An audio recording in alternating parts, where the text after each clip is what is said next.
Doraemon का असली सच, वो आया कैसे और कौन है डोरेमोन? एक नीली रोबोट बिल्ली जिसकी जेब से निकल सकता है फ्यूचर का कोई भी गैजेट। लेकिन क्या आपने कभी सोचा है कि आखिर डोरेमोन सिर्फ नोबिता के पास ही क्यों आया? क्या वो सिर्फ एक मशीन है या उसके अंदर इंसानों जैसी भावनाएं भी हैं? क्या इंटरनेट पर वायरल होने वाली डार्क थ्योरी सच है या वे सिर्फ लोगों की कल्पना है? आज की इस वीडियो में हम डोरेमोन की पूरी कहानी शुरुआत से लेकर उसके सबसे बड़े रहस्य तक का सफर तय करेंगे। जानेंगे कि उसका जन्म कैसे हुआ, उसके कान कहाँ गए, वो नीला ही क्यों है और आखिर उसकी मुलाकात नोबिता से कैसे हुई। तो वीडियो को आखिर तक जरूर देखना, क्योंकि कहानी जितनी आगे बढ़ेगी उतने बड़े राज खुलते जाएंगे। अगर किसी बच्चे से पूछा जाए कि उसका सबसे यादगार कार्टून कौन सा था, तो बहुत से लोगों का जवाब होगा डोरेमोन। हम सभी ने उसे हमेशा हंसते हुए देखा है। जब भी नोबिता मुसीबत में फंसता है, डोरेमोन अपनी 4 डायमेंशन पॉकेट से कोई ना कोई गैजेट निकाल ही देता। बचपन हमें यही लगता था कि डोरेमोन की दुनिया सिर्फ मजेदार गैजेट और रोमांच से भरी हुई है। लेकिन जैसे जैसे हम बड़े होते हैं, एक सवाल बार बार दिमाग में आता है, आखिर डोरेमोन है कौन? क्या वो सिर्फ एक रोबोट है? अगर वो रोबोट है तो उसके अंदर दोस्ती, प्यार, डर जैसी भावनाएं कैसे हैं? और अगर उसके पास फ्यूचर की इतनी ताकतवर तकनीक है,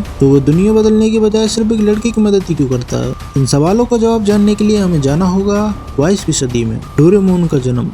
22वीं सदी की दुनिया हमारी दुनिया से बिल्कुल अलग थी। वहाँ इंसानों के साथ रहने वाले बुद्धिमान रोबोट आम बात थे। इन्हीं रोबोट्स में से एक था डोरेमोन। डोरेमोन को इंसानों की मदद करने के लिए बनाया गया था। उसके अंदर अत्याधुनिक आर्टिफिशियल इंटेलिजेंस था। वह सीख सकता था, समझ सकता था और अपने फैसले भी ले सकता था। लेकिन उसकी शुरुआत बिल्कुल आसान नहीं थी। कुछ तकनीकी कमियों की वजह से वह दूसरे रोबोट जितना परफेक्ट नहीं माना गया। कई लोग उसे साधारण समझते थे।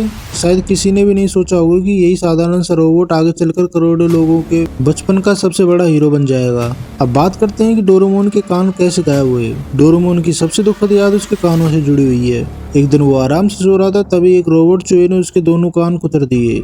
जब उसने पहली बार आईने में खुद को देखा तो वह अंदर से टूट गया। उसे अपने कान बहुत पसंद थे। उन्हें खोने का दुख इतना गहरा था कि वह लगातार रोता रहा और इसीलिए वो चूहों से हमेशा से नफरत करने लगा और उनसे डरने लगा। कहानी के अनुसार इस घटना के बाद उसका रंग भी बदल गया और वह पीले से नीला दिखाई देने लगा। यही वजह है कि आज की पूरी कहानी उसके नीले रंग की रोबोट बिल्ली के रूप में जानी जाती है।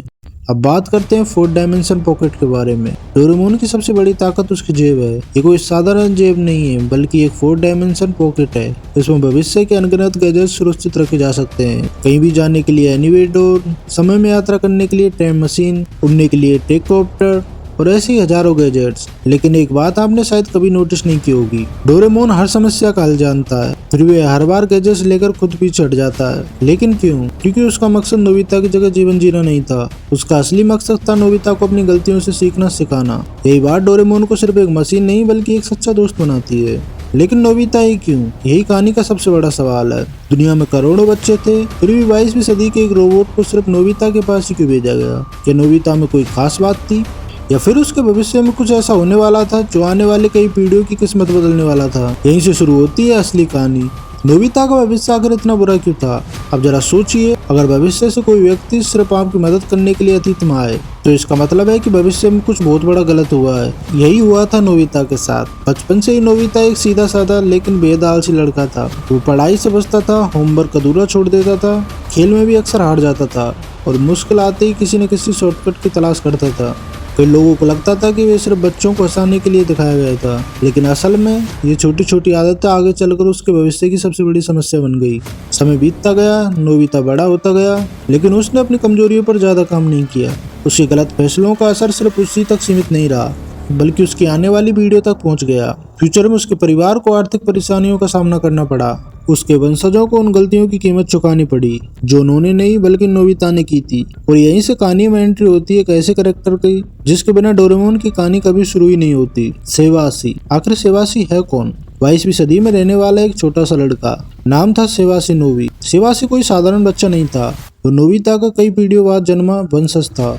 उसने अपने परिवार की मुश्किलों की असली वजह खोजनी शुरू की। जब उसने इतिहास देखा तो उसे पता चला कि अगर नोबिता की जिंदगी में यही समय पर बदलाव आ जाता तो पूरा फ्यूचर ही बदल सकता था। लेकिन अतीत बदला कैसे जाए? यहीं पर सामने आया टाइम मशीन का कॉन्सेप्ट। सेवासी ने फैसला किया कि वो पास्ट में किसी ऐसे साथी को भेजेगा जो नोबिता की मदद करे, उसे सही रास्ता दिखाए और उसका भविष्य बदले। उसने जिस साथी को चुना वो था डोरेमोन। अब बात करते हैं उनकी पहली मुलाकात के बारे में। कल्पना कीजिए, एक नॉर्मल दिन है। नोबिता अपने कमरे में बैठा है। अचानक उसकी पढ़ाई वाली मेज की दराज अपने आप खुलती है। अंदर से एक अजीब सी मशीन दिखाई पड़ती है।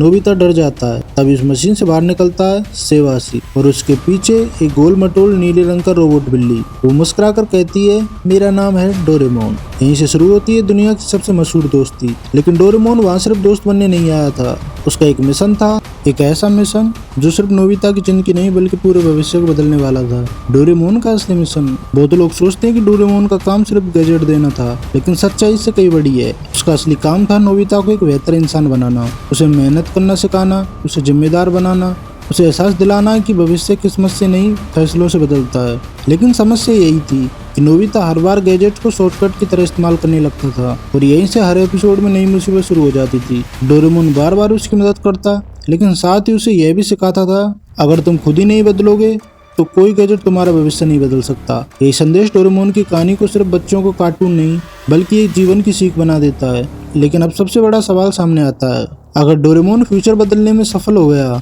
तो क्या सेवासी का अपना फ्यूचर भी बदल गया? और इंटरनेट पर जो लोग कहते हैं कि नोबिता कोमा में था, डोरेमोन की बैटरी खत्म हो गई, डोरेमोन सिर्फ एक सपना था, क्या इनमें से कोई भी बात सच है या ये सिर्फ ऐसी कहानियां हैं जिन्हें बार बार शेयर करते करते लोगों ने सच मान लिया? अगर इन सभी बातों का सवाल चाहते हो तो कमेंट में पार्ट 2 लिखो। फ्यूचर पहले से तय नहीं होता, हमारा आज के फैसले ही हमारे कल को बनाते हैं। ये वजह है कि डोरेमोन आज भी सिर्फ एक कार्टून नहीं बल्कि करोड़ों लोगों के बचपन की सबसे खूबसूरत याद है। अगर आपको भी डोरेमोन से जुड़ी कोई ऐसी बात पता है जो बहुत कम लोग जानते हैं तो उसे नीचे कमेंट में जरूर लिखिए। मैं आपके कमेंट्स पढ़ता हूँ और हो सकता है अगली वीडियो कॉन्सेप्ट आपके कमेंट से ही चुना जाए। और आपको ये वीडियो पसंद आई हो तो इसे लाइक जरूर करें और अपने उन दोस्तों के साथ शेयर करें जो डोरेमोन के फैन हैं। और अगर आप ऐसी और कहानियां सुनना चाहते हो तो कमेंट में बताओ अगली कहानी किस पर होनी चाहिए। और चैनल को सब्सक्राइब करना बिल्कुल मत भूलना क्योंकि ऐसी वीडियोस आते रहेंगे। बाय।